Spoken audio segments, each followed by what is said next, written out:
Mientras buscamos ese texto, vamos a recuperar de nuestra memoria otro texto que es del Antiguo Testamento.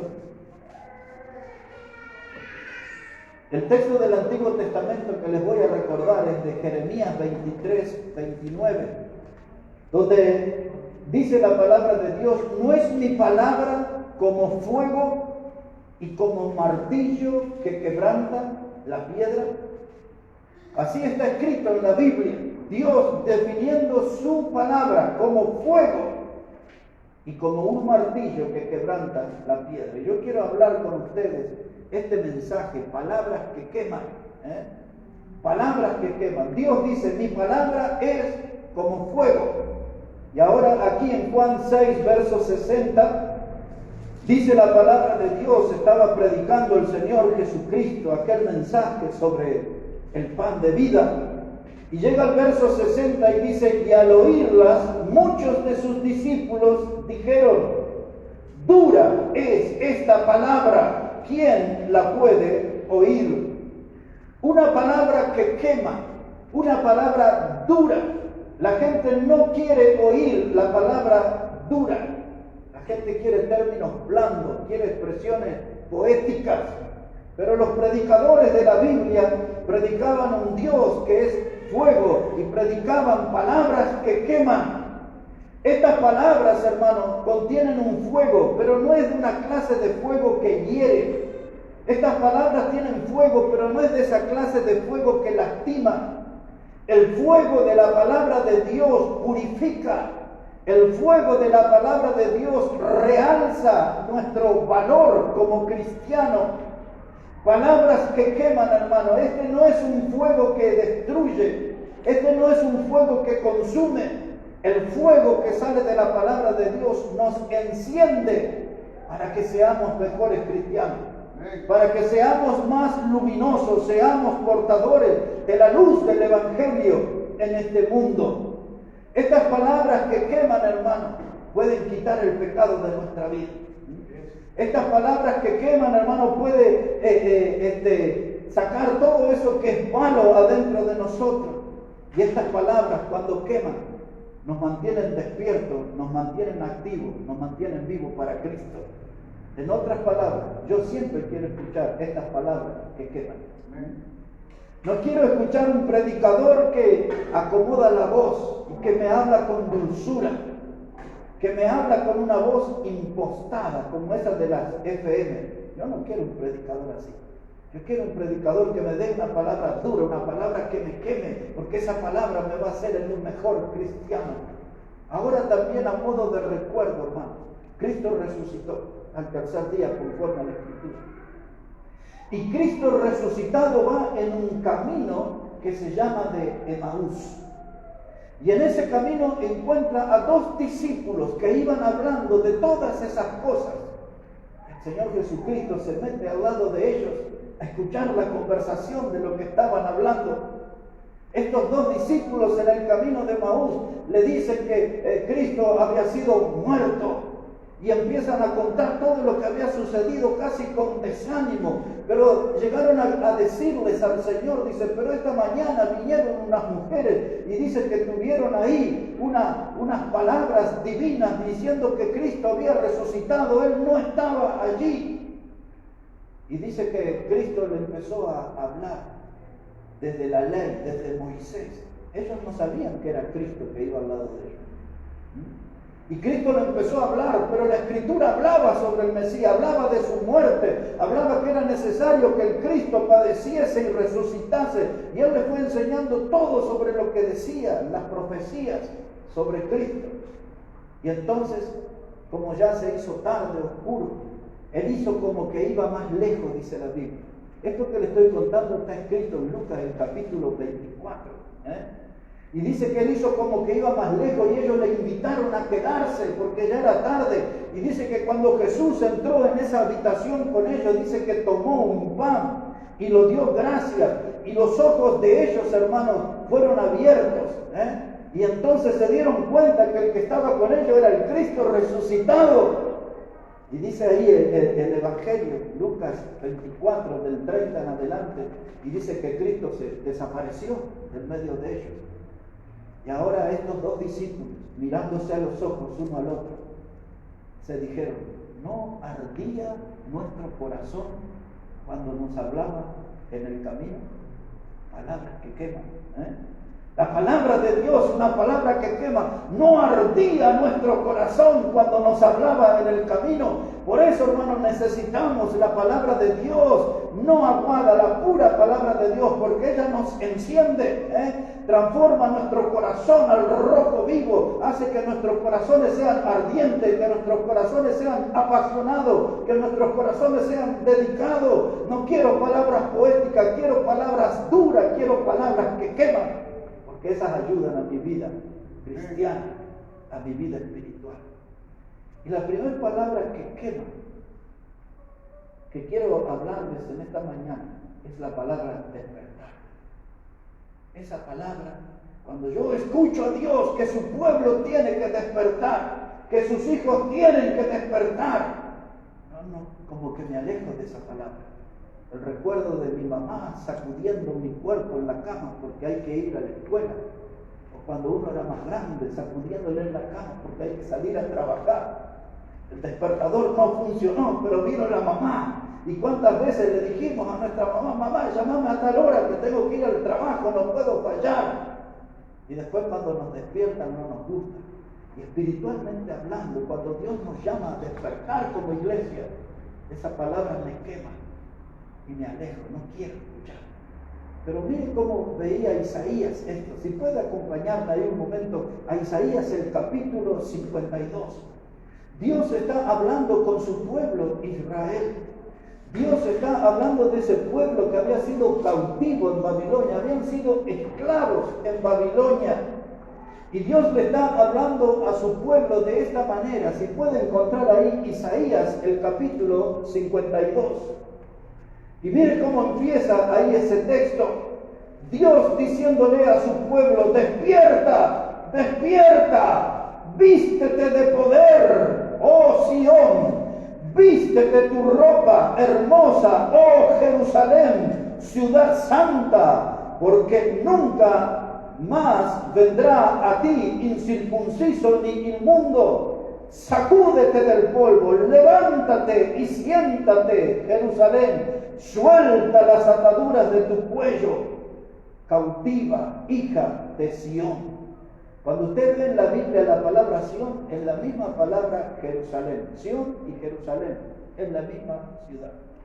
Y ahora Dios le está diciendo aquí a su pueblo con voz de ánimo: ya no vas a ser cautivo, vas a ser libre. Tienes que levantarte, tienes que dejar las pesadas cadenas que te ataban al pecado, a la vieja vida, a la esclavitud. Ya no vas a tener hombres dominándote, vas a ser libre.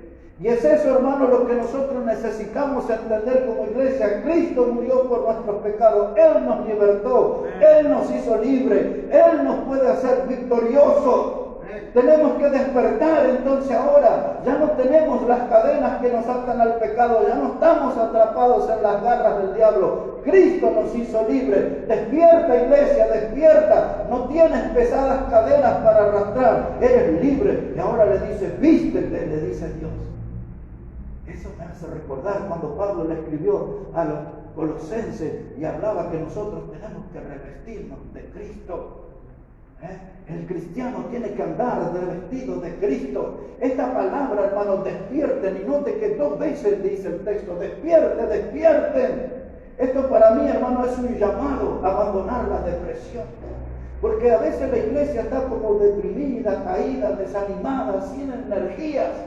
Y entonces ahí, hermanos, cuando nuestro ánimo anda por el piso, a veces porque las cosas no salen bien en nuestra vida, a veces los resultados en la familia, en el trabajo, en la vida de estudio de nuestros hijos no son las cosas que esperamos, y nos decaemos y nos desanimamos, y necesitamos que esas palabras que queman vengan a nosotros y Dios nos diga: despierta, despierta, despierta, levántate. Esto es un llamado a abandonar el aburrimiento. La iglesia de Cristo no puede estar aburrida. Dios dice: despierta, despierta, levántate del aburrimiento, levántate de la rutina.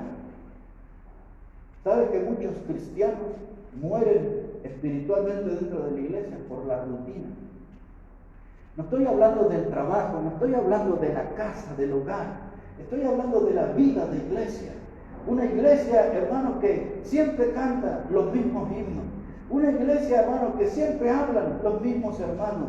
Una iglesia, hermano, que entra en el aburrimiento, en la rutina, siempre lo mismo. Una iglesia que sabe cuántos himnos cantamos, sabe cuánto dura la predicación, sabe el color de la corbata que va a traer el predicador, sabe para qué lado se va a peinar la hermana tal, si va a venir con un pañuelo, si va a venir con un jean, si va a venir con una falda. Sabemos todo, somos como parte de una rutina. Entonces otra vez lo mismo, sabemos cuándo viene la ofrenda, sabemos cuándo nos despedimos. Y yo sé que a ese hermano no lo voy a ver por 2 domingos, 3 domingos, pero a este y a esta familia la voy a ver todos los sábados y todos los domingos. Es una rutina. Y Dios viene con esa palabra que quema y dice: despierta, despierta. Sal del aburrimiento, sal de la depresión, sal de esa rutina y vive vida abundante, porque Cristo murió para que tengas vida en abundancia. Cristo murió para que estés bien victorioso sobre la pereza. Qué cosa terrible la pereza, ¿no? La pereza. La pereza se apodera de nuestra vida. Y a veces la pereza se apodera de la congregación. Y necesitamos de esas palabras que queman. Ese grito a nuestra alma: despierten, despierten, despierten. Y el pueblo del Señor tiene que levantarse. Ahora veamos esta verdad, pero en el Nuevo Testamento. Si puede ir por favor a Romanos, el capítulo 13. La carta que Pablo le escribió a los romanos en el capítulo 13, versículo 11. Romanos el capítulo 13 y el versículo 11. Mire cómo dice la palabra de Dios allí, Romanos 13, verso 11. Dice: y esto, conociendo el tiempo, es ya hora de levantarnos del sueño, porque ahora está más cerca de nosotros nuestra salvación que cuando creímos. La noche está avanzada y se acerca el día. Desechemos pues las obras de las tinieblas y vistámonos las armas de la luz. Dice la palabra de Dios, hermanos, conociendo el tiempo, ya es hora de levantar. ¿A qué tiempo se refiere la Escritura en este texto? A la venida del Señor. Conocemos la hora de la historia humana que estamos viviendo. Sabemos que la venida del Señor está cercana. En cualquier momento suena la trompeta y Jesús viene en las nubes y nos vamos con Él. Y ahí viviremos el Maranata. Cristo viene, viene pronto y nos vamos con el Señor. Pero Pablo dice que ahora que conocemos el tiempo, que la venida del Señor está cercana, es hora de levantarnos del sueño, dice. Esta iglesia estaba dormida y nosotros por momentos también estamos dormidos. Así que este mensaje nos viene aquí como sombrero a la cabeza o como anillo al dedo. Esto es para nosotros, esta prédica, hermanos. Dice: es hora ya de levantarnos del sueño. No te duermas, no te duermas. Cristo viene. Espéralo con tus ojos abiertos. Espéralo con tu corazón abierto. Espéralo con tus manos llenas de fruto, llenas de obras que hiciste para la gloria de su nombre. Cristo viene, viene pronto. Es hora ya de despertar. Despierta, despierta, pueblo mío. Es hora de levantarnos del sueño. Amén. Porque cuando uno duerme, hermano, ya el otro quiere dormir también. Y dice: ya le acompaño. Fíjese cuando uno hace esos viajes largos a Bolivia en la flota, ¿no? Y todos duermen. Hasta que llora un niño por allá y se arma la bulla, el escándalo. Pero usted ve, toda la gente duerme. Y uno apaga su lucecita en el asiento y el otro también. Y a veces eso pasa en la vida espiritual de una iglesia. Uno se duerme, uno se aburre, uno se desanima y el otro también se desanima. Y eso se vuelve contagioso y Dios viene con esas palabras que queman y dice: despierta, despierta, despierta, es hora ya de levantarnos del sueño. Esta frase, hermano, es una invitación para revisar nuestra vida, cada uno de nosotros. ¿Estoy dormido o estoy despierto? ¿Estoy despierto o ya empecé a cabecear? Veo que uno empieza así, ¿no? A poquito, hasta que el sueño lo vence y queda rendido. Pero la palabra que quema, la palabra de fuego, la palabra de Dios, dice: es hora ya de levantar del sueño. Y hay algunos que Dios les va a decir, ya has dormido demasiado, hijo, vamos, levántate, hay que trabajar, hay que estar en la obra. Un poco más adelante, en Efesios capítulo 5, verso 14, mire cómo dice la palabra de Dios allí, Efesios 5, verso 14. A mí me gustó, hermano, lo que leímos allí en Isaías, que después que Dios le dice 2 veces que se despierte, después le dijo, sacúdete del polvo. Y a veces, hermano, el pecado, el mundo, tanta mundanalidad, se nos pega ese polvo y hay que sacudirse y estar bien limpio para Dios, mis hermanos. Dice acá Efesios 5, verso 14, dice, por lo cual dice, despiértate tú que duermes y levántate de los muertos y te alumbrará Cristo. Ahora, despiértate tú que duermes y levántate de los muertos. No está hablando de una persona muerta en un féretro. Está hablando de una iglesia que está muerta espiritualmente, que no tiene vida espiritual, no tiene señales de vida. Y esta palabra que quema viene para esa iglesia y para ese cristiano. Esta palabra que quema dice, despiértate tú que duermes. Fíjense que cuando estamos dormidos y escuchamos un ruido, algo, nos despertamos todos exaltados y asustados.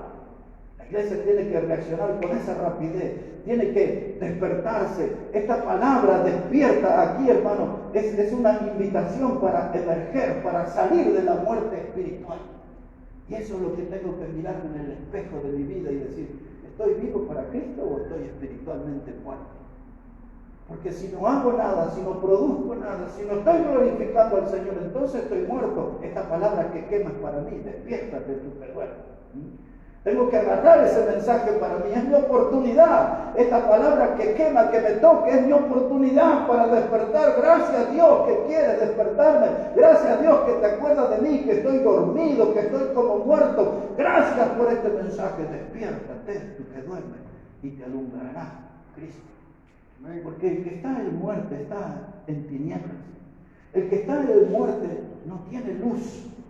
Y un cristiano espiritualmente muerto no tiene luz. Observe esto conmigo o piénselo conmigo. Un cristiano muerto que no tiene luz, hermano, anda a oscuras en su vida. No anda por la vereda soleada, anda a oscuras, por caminos de tinieblas, por caminos de pecado, por caminos donde el diablo trabaja. Ese es el rumbo que toma un cristiano que anda oscuro, que anda espiritualmente muerto. Un cristiano que duerme, hermano, no encuentra el camino de la oración. Nunca la oración se cruza en su vida, nunca la oración se cruza en su camino. Pasan las horas, pasan días, semanas, meses, nunca ora, porque está dormido espiritualmente, está muerto espiritualmente. No encuentra el camino de la oración, no encuentra el camino de las páginas de la Biblia. Y otra vez, días, semanas, meses pasan y nunca me encuentro con la Biblia. Me encuentro con la televisión, me encuentro con el celular, me encuentro con la computadora, hasta con el microondas, pero no me encuentro con la Biblia. Porque ando a oscuras, porque estoy espiritualmente dormido, estoy espiritualmente muerto y no encuentro, hermano, las almas perdidas. Nunca se me cruza un incrédulo en el camino. Nunca le predico a alguien del Evangelio, nunca traigo un invitado a la iglesia, nunca le doy mi testimonio de Cristo a otro, nunca se me cruza un incrédulo. Y es la razón que estoy espiritualmente dormido, estoy muerto. Y es más, hermano, cuando uno está espiritualmente dormido, muerto, no encuentra ni el camino de la iglesia, no encuentra ni el camino del culto que brindamos a Dios. Por eso dice, despiértate y te alumbrará Cristo. Despiértate y la luz de Cristo estará en ti. Habrá esa luz preciosa que otros admirarán. Es la luz del testimonio de una vida salva, es la luz del testimonio de una vida transformada. Cristo sacó nuestra vida de la oscuridad, hermano, y nos llenó de la luz del Evangelio, nos llenó de la luz de la salvación, nos llenó de la luz de la bendición. Por eso no andes a oscuras, despiértate tú que duermes y te alumbrará Cristo. ¿Cómo sucederá eso? Necesitamos palabras que queman. La segunda palabra que quema en la Biblia es la palabra altar. Esa palabra altar, pocos cristianos quieren oír acerca de eso. En el Antiguo Testamento, el altar era el lugar del sacrificio. Era el lugar donde se traía un becerro, se traía un cordero. Los pobres a veces para ofrendar sacrificaban palomas en el altar. Esa era la ofrenda de los pobres. Cuando Jesús nació se ofreció palomas por él, porque era la ofrenda del pobre. El altar, la gente dice, no, porque ahí siempre hay muerte. Y el altar cristiano, el altar de la iglesia, es también un altar de muerte. Pero ese altar de muerte se puede transformar en vida abundante. Mire ahí en Gálatas, antes de Efesios está Gálatas, capítulo 2, versículo 20, para que usted entienda de qué altar estoy hablándole ahora. Gálatas, el capítulo 2 y versículo 20. Dice la palabra de Dios, con Cristo estoy juntamente crucificado, y ya no vivo yo, mas vive Cristo en mí. Ahora, mire qué curioso, dice, con Cristo estoy crucificado. Es decir, que yo tengo que morir para tener vida. Porque en esa cruz, hermano, muere el yo, mis ambiciones, mis proyectos. Ahora yo tengo el proyecto de Dios, tengo el plan de Dios en mi vida, tengo el plan de Cristo. Ahora yo camino con Cristo, no soy yo, ahora es Cristo que vive en mí. Pero antes de que Cristo viva en mí, tengo que crucificar, tengo que matar el yo para poder llenarme de Dios. Y eso es lo que se ve a veces en los cristianos, que están vacíos de Dios. Hermanos, cuando venimos a la iglesia un domingo, muchas veces nosotros nos equivocamos. Y hasta a veces venimos con expectativa y decimos, hoy quiero escuchar un buen sermón de la palabra de Dios. Y eso es bueno, escuchar un sermón de la palabra de Dios, pero debemos tener una meta más alta. Debo venir a este lugar de reunión para encontrarme con Dios. Yo quiero sentir su presencia.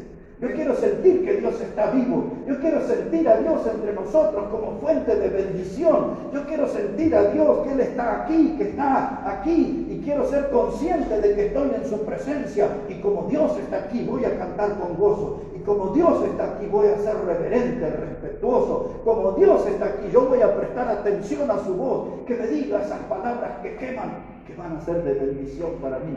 Con Cristo, mis hermanos, estoy juntamente crucificado. Ya no vivo yo, mas vive Cristo en mí. Es lo mismo que le dijo a los filipenses. ¿Se acuerdan? Capítulo 1, versículo 21, dice Pablo, para mí el vivir es Cristo y el morir es ganancia, dijo él. Pero esa primera parte, él dice, el vivir es Cristo. Esa tiene que ser la realidad, hermano, del cristiano más nuevo en la fe, del cristiano más viejo en la fe. Esa tiene que ser nuestra realidad, vivir para Cristo, vivir en Cristo. Porque un día nos vamos a ir con Cristo y vamos a estar con Él. Aquí en Gálatas, capítulo 6, verso 14, que alguna vez lo hemos explicado, uno de esos himnos preciosos que cantamos, pero este texto nos amplía más esta idea de morir para que Cristo viva en mí. Gálatas 6, verso 14, dice Pablo, pero lejos esté de mí gloriarme, sino en la cruz de nuestro Señor Jesucristo. De ahí salió el himno, ¿no? En el monte Calvario que cantamos aquí. Pero la segunda parte no te dice, sino, dice, lejos esté de mí gloriarme, sino en la cruz de nuestro Señor Jesucristo, por quien el mundo me es crucificado a mí y yo al mundo. Ahí cuando creí en Cristo como mi Salvador, cuando entendí que la obra de Cristo en la cruz fue para perdonar mi pecado y para salvarme eternamente, yo fui crucificado con Cristo cuando creí en Él. Ese es lo que en doctrina se llama el sufrimiento vicario, Cristo muriendo por nosotros y nosotros en Cristo. Cuando escuche esa palabra vicario, sufrimiento vicario, de eso se trata. Cristo muriendo por nosotros y nosotros con Cristo. Y ahora dice aquí, no solamente maté al yo, sino que crucifiqué al mundo. Tienen que escuchar la prédica de ayer, ya la van a recibir los que no estuvieron. El mensaje de ayer se llamaba una larga fila o desfile hacia la mundanalidad. Y muchas veces nosotros somos tentados a dejar el camino del Señor, tentados a dejar la casa del Señor, tentados a abandonar nuestra fe, nuestra creencia en el Salvador. Y somos invitados a ser parte de un largo desfile al mundo. Los cristianos están yendo al mundo porque no han hecho bien este trabajo, dice, y el mundo me es crucificado. Yo tengo que crucificar las pasiones del mundo, los deseos del mundo, la filosofía del mundo, las modas del mundo. Yo tengo que tener eso lejos de mí porque ahora yo estoy para vivir, para Cristo. Cristo vive en mí. Maté al yo para que Cristo viva en mí. Es una palabra que quema porque la gente no quiere dejar el mundo. Quiere la iglesia, pero le gusta el mundo. Quiere la alabanza, pero le gusta el carnaval todavía. Quiere, hermano, la nueva vida en Cristo, pero hay algo de las tinieblas que extraña y quiere volver cada tanto. Hay algunos que son prisioneros de algunos viejos pecados. Hay que cortar las cadenas con el pasado y hay que vivir para Cristo, hermano. Por eso necesitamos palabras que queman, para que nos alejen del pasado y para que tengamos una vida plena con Cristo. Ahora, escuche para que vea lo que es una palabra que quema. No lo busque, solo vamos a recordar. Cuando Juan el Bautista aparece en Mateo capítulo 3 y se pone en el río Jordán y llama al pueblo a arrepentirse de sus pecados, dice que la gente venía a bautizarse con Juan, confesando sus pecados. Imagínense todas las barbaridades que habrá escuchado Juan en el Jordán, ¿no?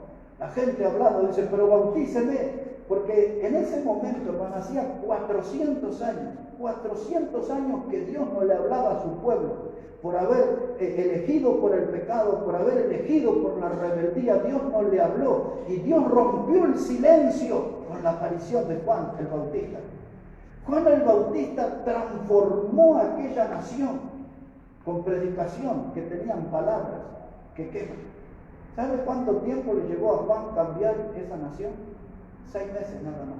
Fue todo lo que vivió en su ministerio y lo mataron. Le cortaron la cabeza y en 6 meses él preparó los caminos para el Señor, como Dios se lo había encomendado.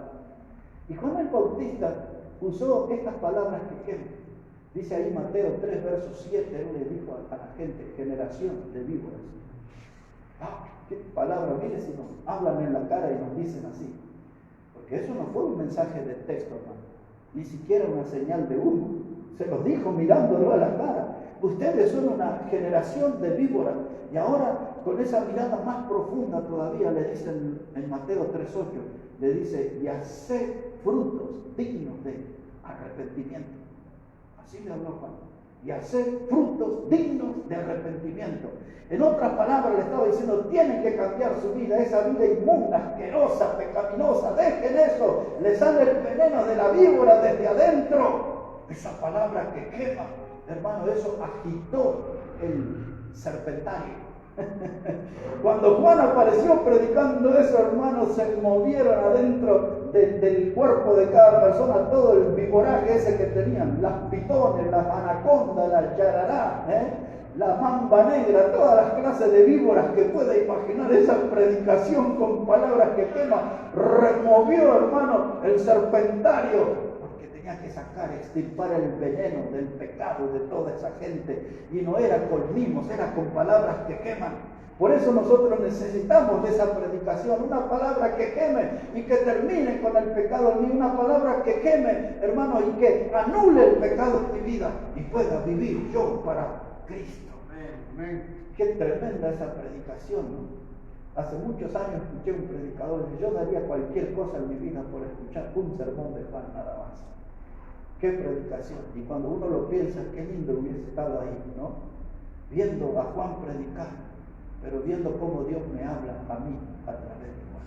Y me invita, con palabras que queman, a abandonar mi vida pecaminosa. A veces es una vida pecaminosa que solo Dios y yo conozco. La gente no se enteró. Pero esas palabras que queman son para ese estilo de vida oculto que tenemos a veces. La vida de uno que duerme. La vida de uno que espiritualmente está muerto. Necesito palabras que quemen, porque esas palabras me despiertan, esas palabras me hacen sentir vivo. Necesito palabras que queman, porque porque eso indica que Dios quiere trabajar conmigo todavía. Eso indica que Dios quiere que sea un instrumento en su obra. Por eso quiere pasar esas palabras que queman y purificarme, realzar mi valor y ponerme con las manos en el arado y hacer la obra de Dios. En tercer lugar, hermano, una palabra que quema tiene que ver con un avivamiento a la antigua. ¿Qué es un avivamiento hoy? ¿Y qué es un avivamiento a la antigua?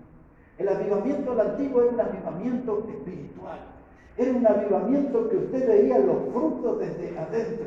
Ayer yo le explicaba aquí al hermano que el cristianismo de nuestro tiempo se parece mucho a un cerdo. Usted agarra un cerdo, un chancho, y lo trae y lo baña. Ve que ahora las veterinarias los bañan a los perros y a todos los animales y los peinan y usan secador de cabello y todo eso, ¿no? El peinecito fino para sacarle garrapatas y piojos y ahí hasta le pintan las uñas a los perros, ¿no? Pero mi historia es esta. Yo le decía al hermano, mire, si usted agarra un chancho y todo sucio, maloliente, y lo baña y le pone jabón y todo eso, y lo perfuma, y lo peina, y le pone un sombrero, y le pone un saco y una corbata, va a quedar irreconocible. Pero ese chancho, cuando vea el primer chiquero, se va a meter en él, porque usted logró un cambio externo, pero adentro sigue siendo chancho. Y para que nosotros tengamos un avivamiento espiritual, necesitamos un cambio desde adentro. Necesitamos esas palabras que queman, que remuevan todo ese pecado que tengo escondido adentro, que tengo oculto, guardado, que nadie lo conoce, que nadie se entera, solamente Dios sabe que eso está ahí. Pero cuando la palabra que quema toca eso, ese pecado sale y me trae salud espiritual. Ese pecado sale y me rompe las cadenas y me siento libre. Ese pecado sale con las palabras que quema y entonces me siento victorioso y me siento gozoso y me siento bien con Dios y me siento dueño de una vida abundante. Por eso necesito palabras que queman, que hagan un avivamiento desde adentro. No necesito un maquillaje, no necesito un cambio exterior, necesito un cambio desde adentro. ¿De qué sirve que un auto tenga el motor fundido, pero usted le haga chapa y pintura y lo deje como nuevo de afuera? Si su corazón no está bien. Y así pasa con la vida del cristiano. A veces tenemos cambios externos, pero de adentro no cambiamos nada. Ahí adentro necesitamos esas palabras que queman, que trabajan. Dijo Habacuc, solo vamos a recordar en este punto de avivamiento. Dice Habacuc capítulo 3 versículo 1, dice: aviva Dios tu obra, en medio de los tiempos, avívalas. Un predicador de casi 40 años atrás, que él murió, él decía: en este tiempo nos enteramos por la prensa religiosa de muchos avivamientos de sanidad, decía él, pero no vemos avivamientos de santidad. Parece que en las iglesias la gente se sana físicamente, pero nadie es más santo. Hay avivamiento de santidad, de sanidad, pero no de santidad. Y eso es lo que necesitamos, hermanos, ser santos, porque el Señor es santo. ¿Y sabe qué decimos nosotros? Aquí en nuestra iglesia pequeña, en nuestro mundo, sin mirar más allá de las fronteras, a veces decimos: bueno, yo quiero servir a Dios, pero tengo que estar 12 horas en la máquina, tengo que estar 14 horas en la máquina. Otro dice: yo quiero servir a Dios, pero tengo que estudiar, tengo que cumplir con las tareas de la casa. Y tenemos una cantidad de argumentos y decimos: nunca vamos a crecer como iglesia porque todos estamos muy ocupados. Ahora quiero que piense conmigo. Si usted piensa así, quiero que piense junto conmigo ahora. La primera iglesia, la iglesia de Jerusalén, creció en medio de una persecución terrible de la maquinaria destructora de los ejércitos de Roma. Los ejércitos de Roma perseguían a nuestros hermanos en la fe para masacrarlos. No lo lograron. La iglesia creció en medio de la persecución. La iglesia de Cristo creció, hermano, en medio de la poderosa filosofías y sabiduría de los griegos. Todos sus filósofos y toda la sabiduría, la escuela de los griegos que había invadido la cultura de aquel tiempo, no pudo detener la fe de nuestros hermanos humildes. Ellos, con poder de Dios, llevaron el mensaje del Evangelio. Ni los ejércitos de Roma, ni la filosofía, ni la cultura de los griegos, ni siquiera la religión poderosa de los judíos pudieron detener la fe de los cristianos. Nada lo podía detener. Estos hombres, mis hermanos, y estas mujeres eran gente humilde. Ellos, hermanos, quiero llevarles ahí un momento para ilustrar este punto de lo que hacían nuestros hermanos en Hechos de los Apóstoles, capítulo 17. Si pueden mirar un poquito ahí, por favor. Hablando de la cultura de los griegos, de su filosofía, de su sabiduría. Aquí Pablo estaba en Atenas. Precisamente el texto que les voy a leer es en una de las ciudades de Grecia que se llamaba Tesalónica. Y miren lo que pasaba allí en esa ciudad griega llamada Tesalónica. Hoy es una ciudad muy importante, en nuestros días también lo es. Miren lo que pasaba. Hechos 17, versículo 5. Dice la palabra: entonces los judíos que no creían, teniendo celos, tomaron consigo algunos ociosos, es decir, vagos, ¿no?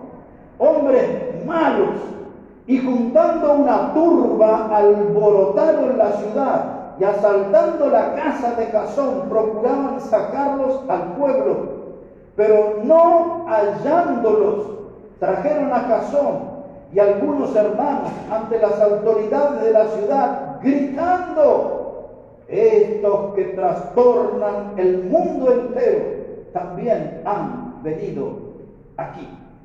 Hermanos, allí estaba Pablo, y se juntaron los vagos, los ociosos.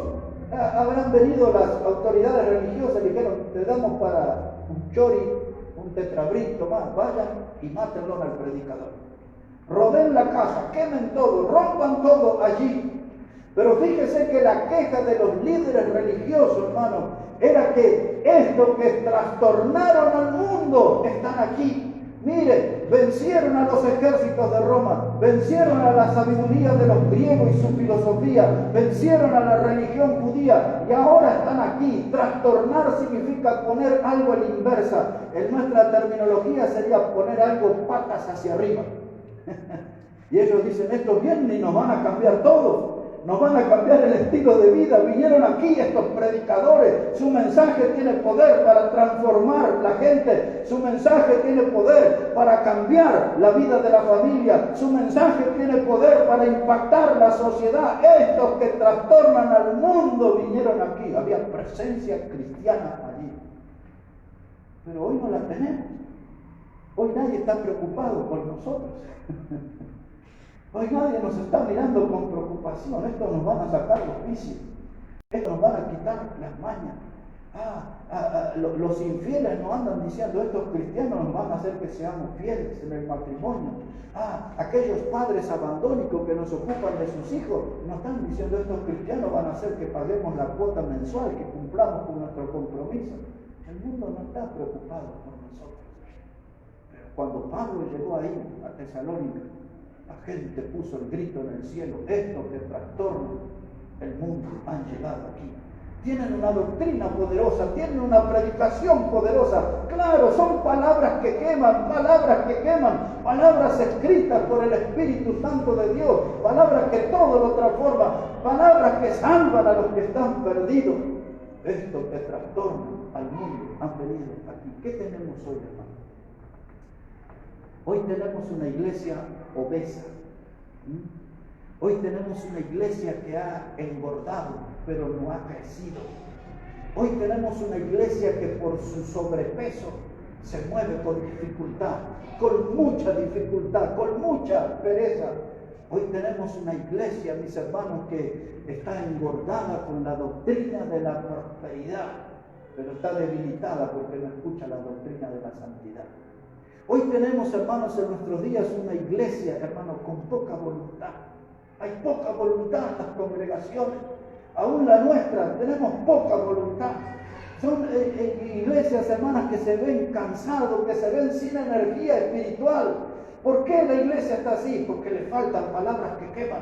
Las palabras que queman me despiertan. Las palabras que queman producen avivamiento en mí. Las palabras que queman me hacen matar al yo y vivir para Cristo. Y no puede, decía una vieja coro, decía, no puede estar triste el corazón que ama a Cristo, no puede estar triste el corazón que ama a Dios. Por eso yo canto, aleluya, alabado sea el Señor. Eso quiere decir aleluya, alabado sea el Señor. Pero hoy la iglesia está triste, hermano. Yo les voy a decir esto. Gran parte de la iglesia del Señor hoy le gusta ver a Dios enfermo. Escuche eso. Gran parte de la iglesia de Cristo hoy le gusta ver a Dios enfermo. Es esto lo que dice el libro de Apocalipsis, cuando Dios le habla a aquella iglesia de la Odisea y le dijo: por cuanto no eres ni frío ni caliente, sino que eres tibio, te vomitaré de mi boca. Ayer expliqué, en el sermón de anoche expliqué sobre cuando uno vomita, hermanos, porque comió algo en mal estado, algo que está en estado de descomposición, algo que parecía bueno pero tenía algo putrefacto. Y es esto lo que está ocasionando el vómito de Dios. La enfermedad de Dios es nuestra tibieza espiritual, hermano.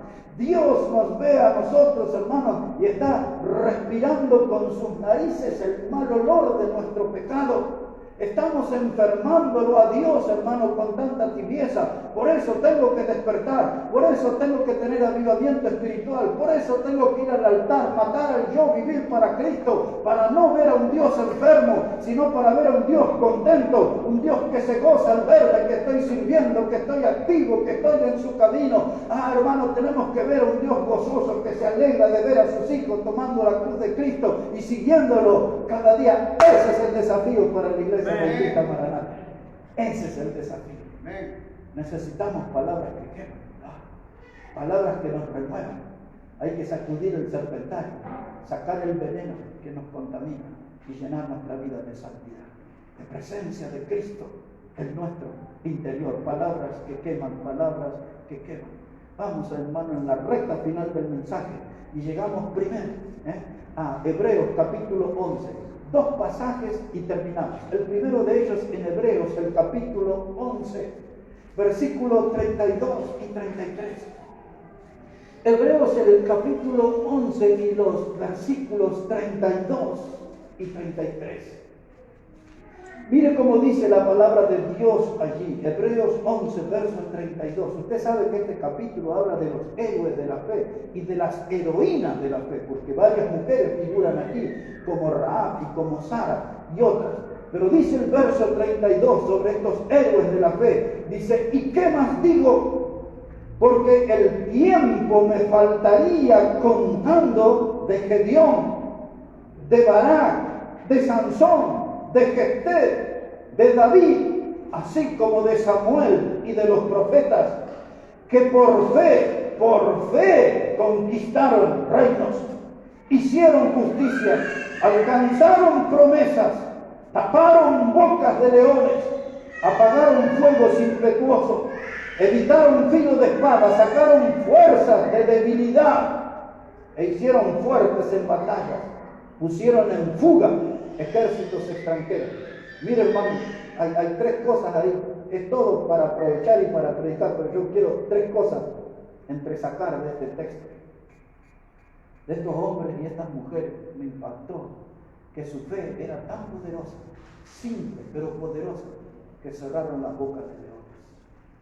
Y recordamos a Daniel allá, de aquellos leones que no pudieron devorar, sus bocas se cerraron. Fue la fe lo que distinguió a Daniel. Estos hombres y estas mujeres tenían una fe tan rica que se podían cerrar las bocas de los leones frente a ellos. La segunda cosa que me gusta, todo me gusta, pero lo que me gusta mucho acá dice: ellos sacaron fuerza de debilidad. Fuerza de debilidad. Esta gente, hermano, no tenía una vida cómoda. Ninguno de ellos, ninguno de estos hombres, de estas mujeres, tenía una vida cómoda. Todos ellos, ya lo vamos a ver enseguida, estaban llenos de necesidades. Nosotros, el que de nosotros tiene menos tenía muchísimo más que ellos. El que de nosotros tiene menos tenía muchísimo más que ellos. Ellos no tenían nada, hermano, y en sus debilidades, en sus limitaciones económicas, ellos sacaron fuerzas, hermano, en medio de la debilidad. Hoy el término moderno, quizás ya lo ha escuchado, se llama resiliencia.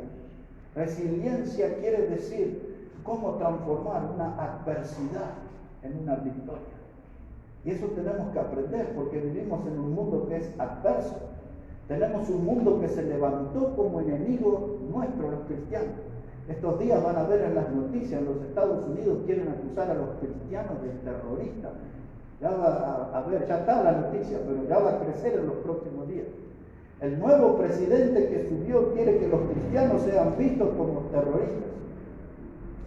No se extrañe, porque fue en el 2016 cuando se quiso cambiar la constitución política del Estado en Bolivia. Los cristianos también se le iba a aplicar el artículo 15, creo que era, que tenía que ver con la ley del terrorismo.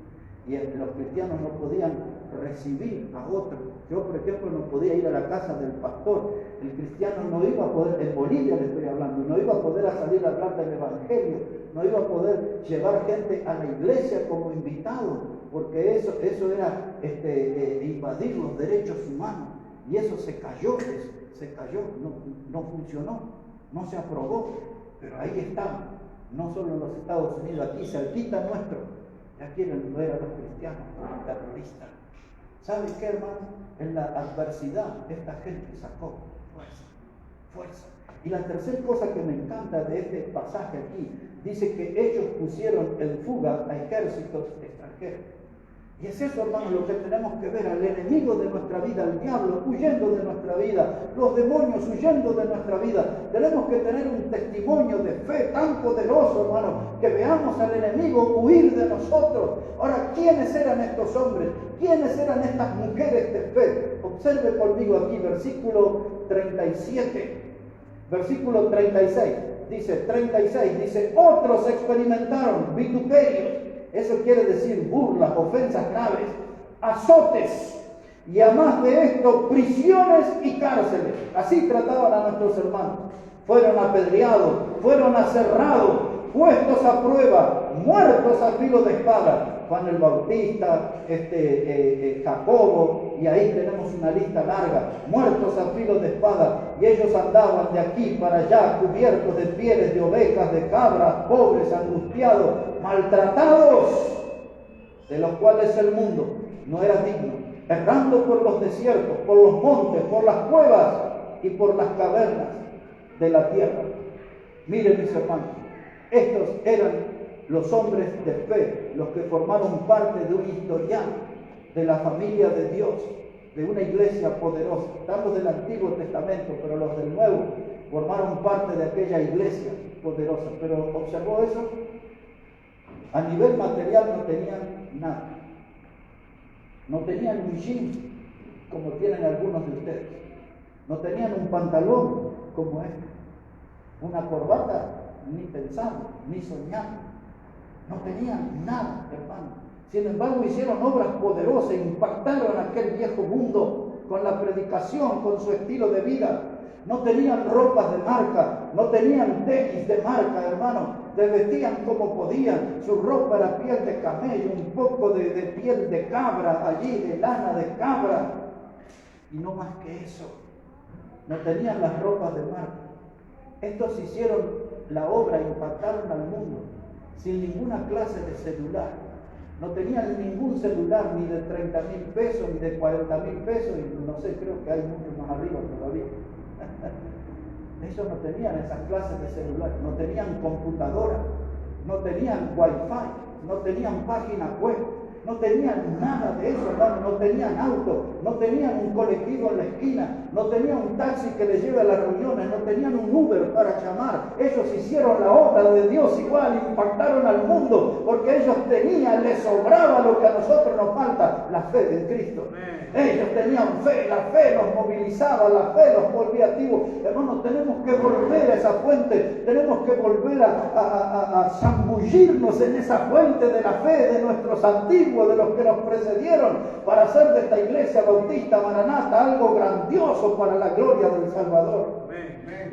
Necesitamos palabras que queman, porque las palabras que salen del testimonio de estos hombres y mujeres, estos son palabras que queman. Son palabras que queman, palabras que nos invitan a vivir una clase de vida diferente, avivamiento. Hay muchas definiciones sobre avivamiento, yo les dejaré una muy simple. El avivamiento, mis hermanos, es el aliento de Dios para una persona que está por transformarse en cadáver. Otra vez, el avivamiento es el aliento de Dios sobre una persona que está por transformarse en cadáver. En otras palabras, alguien que está durmiendo, está próximo a la muerte. Hay un viejo himno, quizás alguno lo ha oído, que dice: Iglesia de Cristo, sacude el sopor, que vienen las nubes, tu amante y Señor. Esa palabra sopor es el momento previo a la muerte definitiva. La palabra sopor tiene que ver como una persona que está en un estado de coma.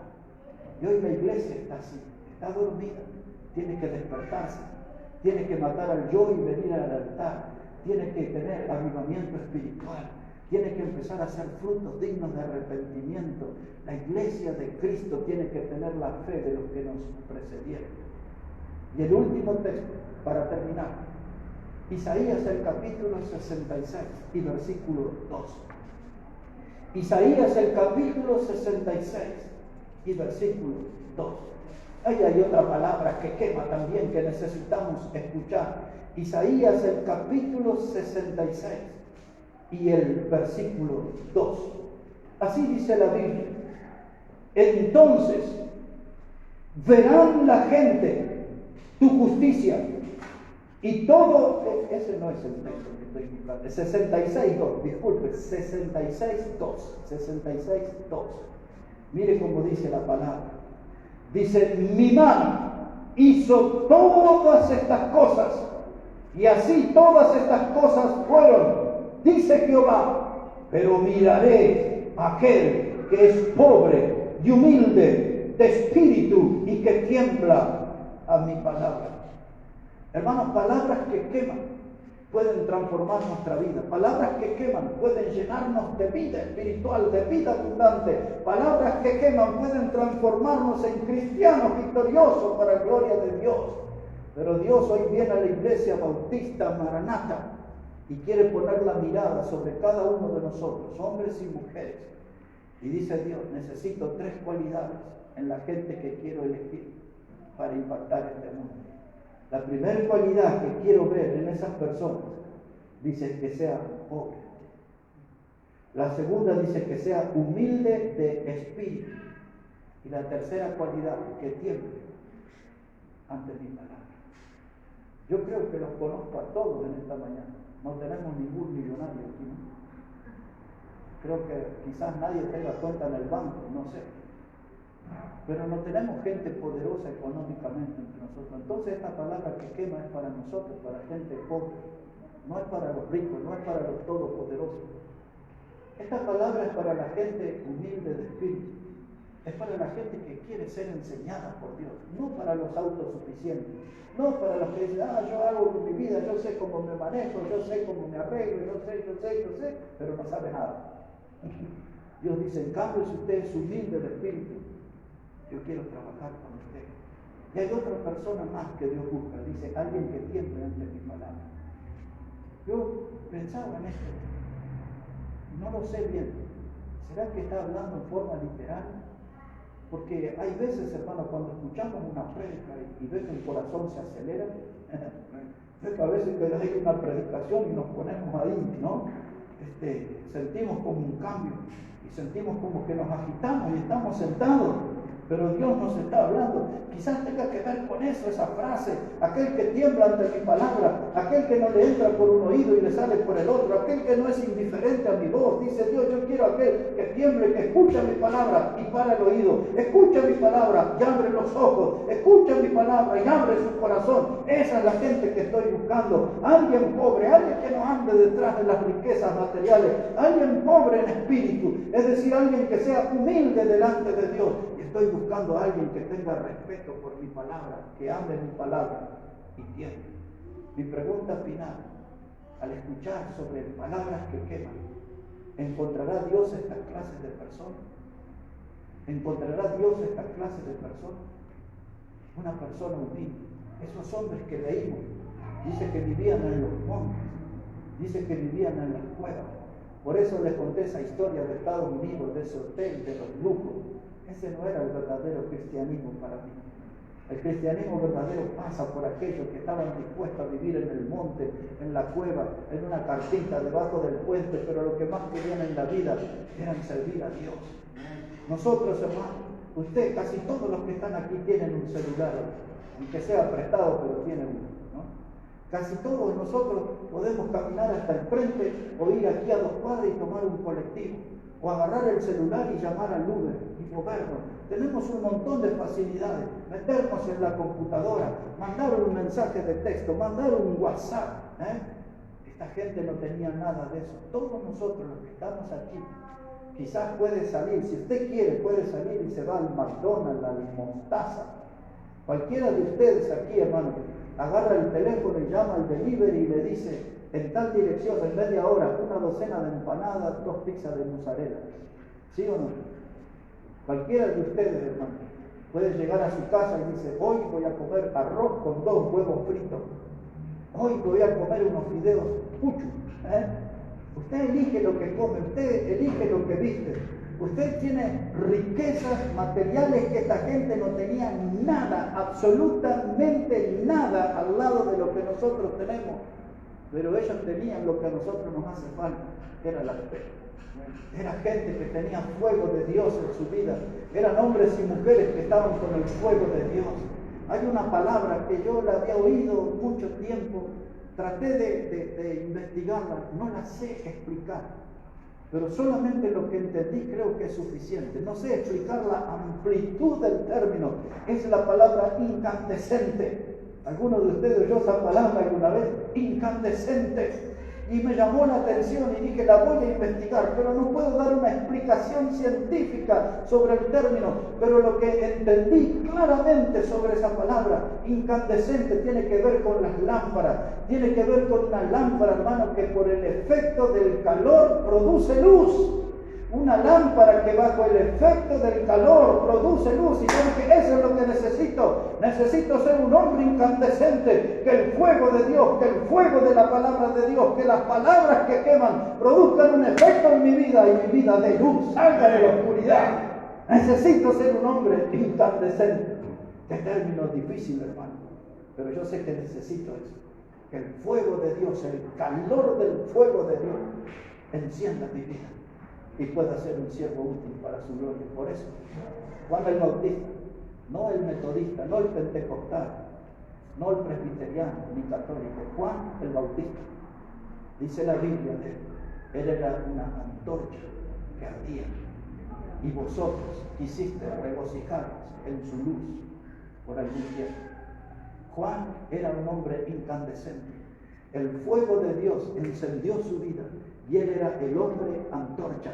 Y donde Juan el Bautista iba predicando, todo se iluminaba a su alrededor, porque el fuego de Dios estaba en la vida de ese predicador. Que Dios nos diera, hermano, Juan el Bautista, que algo de Juan el Bautista pudiera correr por nuestras vidas, porque eso nos va a ayudar a tomar conciencia que hay un mundo que está perdido y que hay un mundo que está camino al infierno. Si tenemos ese fuego de Juan el Bautista, entenderemos que el mundo que nos rodea, donde hay muchos de nuestros familiares y amigos que aún no conocen a Cristo y están en ese camino a la prisión perpetua, al fuego eterno, Cuando usted escucha a los hombres, los líderes políticos, las organizaciones de derechos humanos, cuando hay alguien en una prisión, ahora en estos días aquí se está hablando mucho en Buenos Aires, amnistía para tal político, corrupto por supuesto, lo agarraron con las manos en la masa, estaba en la cárcel, amnistía, una ley de perdón. Hoy se habla de ley de impunidad, hay que hacerlos impunes a los delincuentes. Hermanos, cuando los están en la cárcel le dicen que hay que aplicarle la ley del 2 por 1. Si le dieron 10 años, a los 5 sale. Hermanos, para esa gente que está en el infierno no va a haber amnistía, no va a haber impunidad, no va a haber ley del 2 por 1 que valga, no va a haber, hermanos, beneficios de arrepentimiento, ya va a ser tarde para arrepentirse. Pero si hay fuego de Dios, si las palabras que queman hacen una obra en nosotros, vamos a hacer algo para evitar que esa gente termine en el infierno, en la prisión eterna, en las jaulas eternas del fuego. Algo hay que hacer. Iglesia Bautista, Maranata, estas palabras que queman tienen que despertar. Estas palabras que queman tienen que acercarnos al altar, matar el yo y vivir para Cristo. Estas palabras que queman tienen que producir en nosotros frutos de arrepentimiento. Estas palabras que queman tienen que producir en nosotros avivamiento espiritual. Esta palabra que quema tiene que encendernos y transformarnos a cada uno de nosotros, hombres y mujeres, en llamas, hombres y mujeres con el fuego del Espíritu Santo, hombres y mujeres con el fuego de Dios en su vida, para hacer bendición a este mundo y glorificar a Cristo nuestro Salvador. Que bendiga su palabra en esta mañana, mis hermanos, y bendiga sus vidas.